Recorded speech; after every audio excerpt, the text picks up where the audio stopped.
terrifying experience made my brother and me realize that evil can sometimes hide in something so small and tempting to grab that we fail to notice it. That's how it happened to us, unaware of what our actions could lead to, and it made us live through the worst moment of our lives, one that's been very hard to overcome. I want to share this story with the hope that it might prevent something similar from happening to someone else. My brother and I have always lived near the beach that our uncle manages. He's in charge of everything there. We were the ones who collected the trash, sometimes going out in the morning, afternoon, or night. We didn't have a set schedule, just the task of keeping the place clean and free of the litter left behind by the tourists. We didn't earn much, but we had what we needed, and the people who worked there on the beach sometimes gave us food from what they sold, and we all helped each other out. Besides doing his job, my uncle also fished, and he frequently gave us a portion that we would cook at night. Our parents weren't with us. Both of them drowned, a very unfortunate tragedy for us, as we were only 8 and 5 years old when it happened. Since then, we've been alone in the house they left us. We live day to day, but thank God, we've never gone to bed with an empty stomach. Our best time to collect trash was at night when there were hardly any tourists, and all you could hear were the waves of the sea, a very calming atmosphere. That's how it was that night when we saw something shiny in the distance. It was an incredible sight, and we could see a strange glow even from afar, so we immediately headed toward it after exchanging glances for a few seconds. The object was wedged between some rocks, as if someone had carefully placed it there so it wouldn't get swept away by the crashing waves. It took us a bit of effort to pull it out, but when we did, we realized it was made of gold. I can't give a very exact description because I don't remember it clearly, but I can say it looked very expensive, and our first thought was to sell it to get a good amount of money. It also seemed to have some diamonds set into the top. My brother put it in his pocket, and we continued collecting trash for a little while longer before heading home. Once we were there, we put some fish, which our uncle had given us earlier that afternoon, on the fire, and we exchanged looks, thinking about what we would do with the money we could get for the golden object with diamonds. From time to time, we laughed without saying a word, feeling like luck had finally smiled on us after so long. That night, we placed the object next to the photo of our parents, thinking they were the ones who had sent us this blessing. As we lay in bed, we talked about what we would do with the money. My brother told me he wanted to go abroad in search of a better life, and if we got a lot, he would seize the opportunity. I couldn't imagine being far from him, so I told him I would go wherever he went, and I'd figure things out from there. We hugged, and after a few more words, we decided it was time to sleep, so we could head to a good place in the morning to see how much we could get for that seemingly valuable object. But it wasn't long after we fell asleep that everything started. It must have been midnight when we heard someone knocking insistently on our door. We both woke up to the sound of the knocks. It was strange because no one came by at that hour. The first thing that crossed my mind was that it might be my uncle, but still my brother came with me to check. We were less than 2 meters from the door when they knocked again. My brother took a few steps and quickly opened it, but no one was there. We both went outside to look around, but we didn't see anything, not a single person. It was impossible for someone to knock on the door and run away without us having enough time to see them. Moreover, we didn't hear any footsteps or voices. It was very strange, so we decided to go back inside and lock the door. I suggested calling the police, but my brother stopped me, saying it wasn't necessary and that we should just go back to sleep. The thing was, when we went back inside, we saw a woman in our living room, but her appearance wasn't normal. She was very tall, her hair was soaked, but it didn't look like water. It was more like oil, very thick. She was covered in wrinkles with many blisters, had no eyebrows, and she was completely naked. There she was, making a mess of the whole house, throwing things everywhere with desperation, not caring that we were right there. My brother approached her and asked who she was, what she wanted, and why she came in without permission and was making a mess. She completely ignored him and just kept saying, "Mine," about 10 times without stopping. She was looking for something, but we didn't know what it was. As she tossed things around, she began to break the few things we had, and that angered us. My brother grabbed her arm to try to throw her out. That's when she screamed, but her voice sounded very strange, like an annoying screech that overwhelmed us. I fell to my knees involuntarily, hearing that horrible, unnatural sound, a sound that made my whole body tense. The woman slapped my brother so hard that he was left almost unconscious. Seeing him lying on the floor, I panicked, and she quickly approached me, grabbed me by the neck, and asked me where we had left it. I understood that she was referring to what we had picked up on the beach, that object we intended to sell. My brother slowly got up and, as best as he could, walked over to the picture of our parents and grabbed the object, slipping it into his pocket behind the woman's back as she strangled me. Then he rushed toward her and shoved her with all his strength. He managed to knock her down, but she got up very quickly and without any trouble. We panicked when the pupils of her eyes seemed to disappear, and she started making strange noises with her voice. They weren't words. They were more like growls, or as if she was choking while screaming. I froze, thinking this couldn't be real, that it was impossible to be experiencing what we were living through. My brother, on the other hand, grabbed my arm and forced me to run out of the house. We thought we'd be safe, but when we turned around, we saw that the woman had pushed open the door and was running straight toward us. Our bodies froze in fear, seeing that horrible woman approaching so quickly. And in my panic, I snatched the object from my brother and threw it in her direction because that's what she wanted. The object landed at her feet, she picked it up, and after giving us a hateful look, we watched her run toward the beach and dive into the waves, disappearing into the depths of the ocean, until she vanished into the darkness. As soon as her figure was lost in the water, my brother collapsed, unconscious. Some people heard my screams and came to help us. It took him months to recover. He was left with traumas that still haunt him to this day, and I often have to deal with him asking where that woman is, the one who visited us. He was never the same again, and that's what hurts me the most because now he only has me. After that, I never took anything valuable that I found on the beach. I'll never do it again.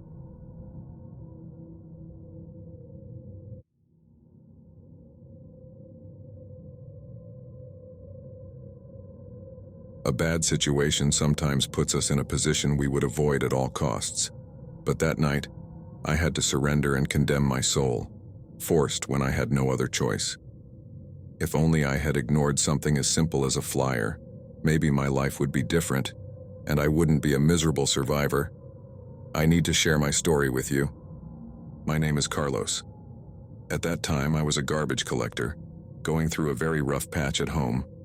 My wife was sick, suffering from cancer, and the treatment was too expensive. I was already in debt from all sides to pay for it, but my salary wasn't enough to cover everything, and when the borrowed money ran out, I was overwhelmed by a mountain of problems that seemed to have no solution. When my wife slept, I would watch her, realizing that I would do anything in this world for her, but I was just a garbage collector. I didn't earn much, and because of her illness, she had to stop working. She was no longer fit for her job. Every night I would kneel and pray to God to save her or give me strength and opportunities. I always had immense faith in Him, devoting my life to Him from the moment I woke up to the time I went to sleep.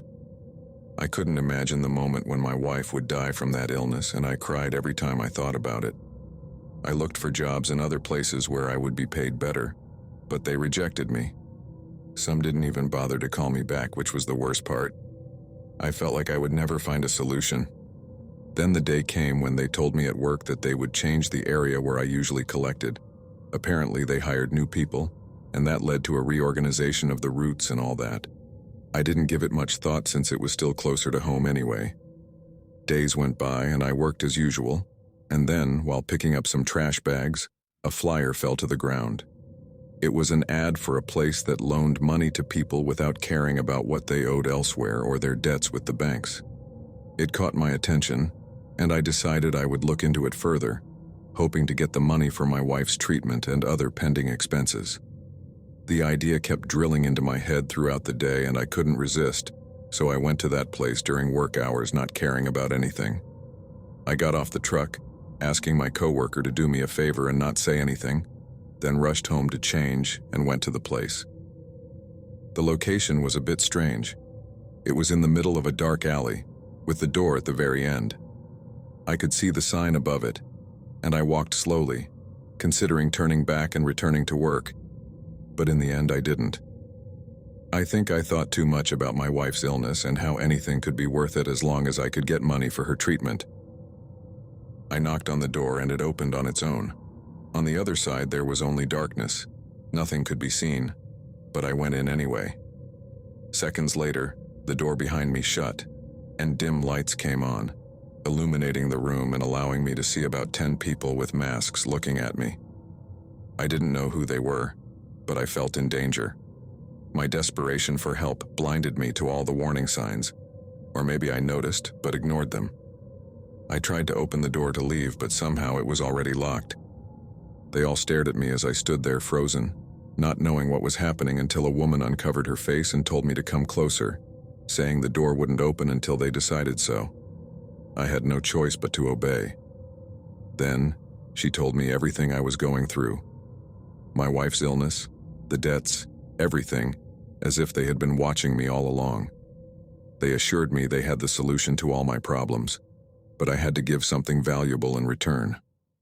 I replied that as they knew I had no money or anything of value, and that's when she told me I had to sell and give my soul to the devil after I died. Only then would he be able to grant us a dignified and fulfilling life in exchange for what he demanded. I couldn't sacrifice my soul, as I was a believer in God, and I told them to let me go.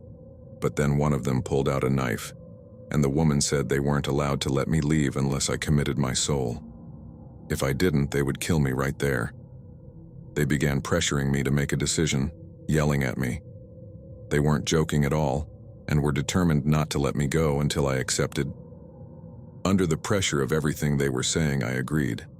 They immediately performed a ritual where they began chanting like monks, a prayer I didn't recognize, and took some of my blood, mixing it in a container with other things I didn't know, and threw it into the fire they had in the center.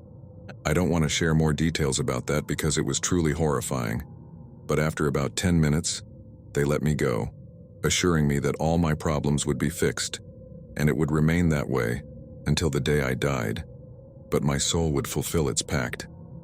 I ran home to process everything that had just happened, but I refused to believe what I had done and convinced myself they were just a group of religious fanatics. But the next day, I received a call from a job where I had applied, offering a much higher salary, and other private companies approved loans for me, regardless of my debts, which I used for my wife's treatment. It was incredible. My salary was very high, and I kept finding opportunities to earn more money. I felt so happy and hopeful, but that didn't last long. Within a few months, I no longer felt any joy or satisfaction. At night, I started seeing shadows that would hide when I focused on them, and in every room I was in, day or night, I felt the presence of someone watching me from somewhere I couldn't see. It wasn't just that. All the time I heard voices telling me to hurt myself, saying very disturbing and horrible things that terrified me. These were demonic beings, tempting me to take my own life so they could claim my soul. Since I made that forced pact, my life hasn't been the same. I am as unhappy as I can imagine. I cry every night, and I know I have no forgiveness from God. I should have died that night, but instead, I sold my soul. And now I must live with that until the end of my days, and fulfill my horrible destiny.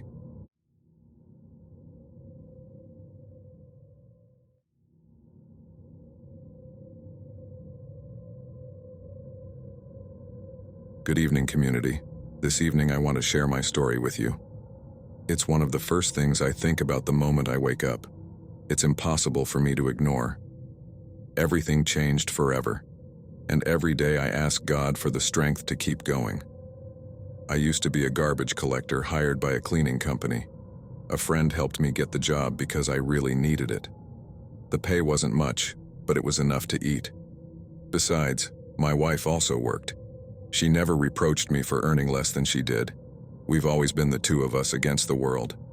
I think things like that are what made me fall deeply in love with her and why I never left her. My coworkers were good people too, always offering words of encouragement and ideas about how to make extra money besides the salary we were getting. They would talk to me about night shifts at other places, or sometimes just working weekends, which paid well, and I considered everything.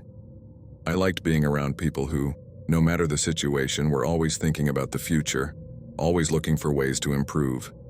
They were the ones who were worth keeping close. As for my job, sometimes we would come across some valuable things like cell phones that people had dropped, wallets, and other items. The truth is, we took advantage of people's carelessness, but this story begins with something a little more peculiar than that. I was collecting trash like any other normal day when I saw a shoebox. I thought it was empty, but it wasn't. Inside were a pair of brand new white sneakers, like they had just come from the store. The first thing I did was check the size, and luckily they fit me. I got excited, set them aside, and continued working until I went back to where my bag was and put the shoes inside, getting rid of the box, which had no value. I told my coworkers about it, and they immediately said something was a bit off. No one just finds a brand new pair of shoes in the trash like that. They were even out in the open for anyone to see, and it was impossible that no one had noticed them. Others suggested that maybe someone left them there on purpose for someone else to take home, which meant there was something behind it all. They repeated the same advice, to leave them where I found them. After all, they weren't going to solve anything in my life. They were just shoes, nothing more. I didn't listen. I simply told them there was nothing wrong with getting lucky every once in a while. But when I saw their serious faces, I realized they were genuinely worried. I wish I had been more cautious, but my stubbornness made me ignore them, and I went home with the shoes, not caring about their opinions, advice, or warnings. My wife told me something similar. She said if I hadn't bought those shoes myself, then they had no business being in the house, as they belonged to someone else. I ignored her too. It seemed ridiculous to me that they thought a pair of shoes could pose any threat. I didn't listen to her either, and she just let the matter drop without giving it more importance. But that night, everything changed forever in our lives. It happened in the early hours of the morning, around 2 a.m. I woke up from a terrible nightmare where a furious man was yelling at me, insulting me for taking his property. I woke up agitated, sweating, with my heart racing. I felt awful, but I figured it couldn't be a coincidence that it happened the same day I put on the shoes. I wanted to believe I had dreamed that because of everything people had said and warned me about. But before I could lie back down, I heard a noise coming from outside. And I wasn't the only one. My wife woke up too, asking me what the noise was. We had no choice but to go investigate. I confess that by that point I was very scared. The dream was one thing, but suddenly hearing such a strange noise, something banging on the floor, was not normal. So I prepared myself to face whatever it was. Honestly, I would have preferred if it had been a thief trying to steal something, but it wasn't. We left our room and looked toward the stairs leading to the first floor, and there we saw him, a man with no legs trying to climb the stairs, pushing himself up with his hands as best as he could. As soon as he saw me, he began screaming and cursing at me in the worst way possible. I recognized him. He was the same man from my dream. I didn't tell my wife that part. I thought it was impossible for the two things to be related, and that only scared me more. My wife asked him who he was, almost ignoring the blood he left behind on the stairs, as if his legs had been recently cut off. It was a difficult scene to witness. I wanted to look away, but I couldn't. We had to do something, and the first thing I thought was that I should call the police to come to the house quickly. But something happened at that moment. My legs started burning, as if they were on fire. The pain was unbearable, and I fell to the floor, unable to stand. The sensation was too intense. My wife came to help me, but the man kept shouting that he wanted them back. That was, without a doubt, the most terrifying night of my life. I didn't know what to do, and the look on my wife's face reflected desperation and helplessness. That's when I told her to just give him the shoes already, hoping that would make the pain in my legs go away. She ran to the bedroom to get them and handed them over to him. Seconds later, the man let out a scream so loud that it didn't even sound like a human voice. It was so horrible that it knocked both my wife and me unconscious, and we didn't wake up until morning. The sun had already risen, and when I woke up, I faced the harsh reality. My legs wouldn't move. They wouldn't respond anymore. My wife tried to help me up, but it was impossible to move them, so she ran downstairs to call an ambulance while I dragged myself in complete shock at what was happening to me. They never found the reason why my legs stopped working. The doctors insist it must be something mental, but neither the psychiatrists nor any doctor could do anything for me. Since then, I've been paralyzed, with what used to be healthy, strong legs, now completely unable to move.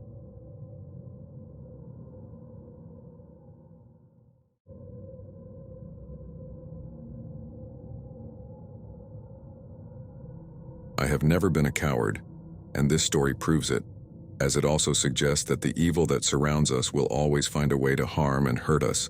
No matter how much we protect ourselves, it will do so. Our best defense is faith in Christ. That is what gave me the strength to make a decision that would change my life, in order to preserve something truly valuable: my soul. It happened during one of my shifts when I was working as a garbage collector. I was never bored.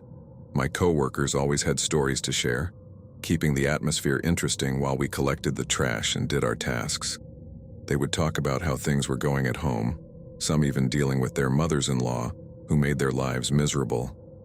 Those were the stories that kept us hooked, sometimes even distracting us from our work. Some were already planning what they'd drink on Saturday, and it was only Monday. That day, while grabbing a box of things to throw away, I got stung by some kind of scorpion. It was unbelievable. It managed to pierce through my glove and into my skin, and the pain was unbearable. One of my friends noticed what happened and stomped on the creature with his heavy boots, but he had to do it about 3 more times because it kept moving as if nothing had happened, until, well, he finished the job. They helped me right away, and it was incredible that an animal like that could withstand so many stomps. A co-worker put some cream on me to stop the swelling, but she told me to go to the doctor anyway because those kinds of animals didn't live in this part of the country. So, either it had escaped from someone who had it as a pet, or it was left there intentionally to sting someone, and there was a risk that it could be highly venomous. I didn't hesitate. I called my wife and told her everything while heading to the nearest hospital. I went into the emergency room and they treated me immediately. I spent the whole night there, and after several tests, they assured me that there was no venom, and I wasn't in any danger. They gave me a few days off, which I spent resting at home with my wife taking care of me. But the thing is, whatever that scorpion had in its sting was far more dangerous than any poison. As the days went by, my condition worsened considerably. My hand turned red, starting from the finger and slowly spreading. It got to the point where my entire arm was covered in spots, and the doctors just prescribed creams and rest, but nothing was helping. In a very short time, my overall health started to decline. I had uncontrollable fevers that sometimes left me dazed with an unbearable chill. My wife would place wet towels on my forehead and wipe away the sweat, barely able to sleep. My mother sent me money to help out because I even got fired from my job. I had been bedridden for more than a month, and the hospitals wouldn't give me disability because, according to them, there was nothing wrong with me. But just by looking at my arm, it was clear there was. The nights got worse when I started having visions of a bunch of scorpions crawling up onto the bed, covering my entire body and my wife's. I would scream, only to have my wife snap me out of it, bringing me back to reality. It was torture. I wanted it to end, and I prayed to God for help. Then came that night, when a strange man with very pale skin appeared at my door. He never told me who he was, but he assured me he could give me the cure for my arm, for the harm caused by the scorpion that belonged to him in exchange for a small deal. All I had to do was say I sold my soul to his master, and he could solve my problem. By then, I could barely move my arm, but I refused to accept the deal. He gave me a look of irritation and simply walked away, turning the corner and disappearing. I never saw him again, but at that moment, I knew what I had to do. With the help of doctors who were friends of my father, they amputated my arm above the elbow. From that moment, my visions disappeared, my health improved, and I was able to move on with my life. Although it was difficult to find a job, I eventually did. I never lost faith in God and was able to keep my soul in exchange for my arm. Perhaps that was a fair deal after all.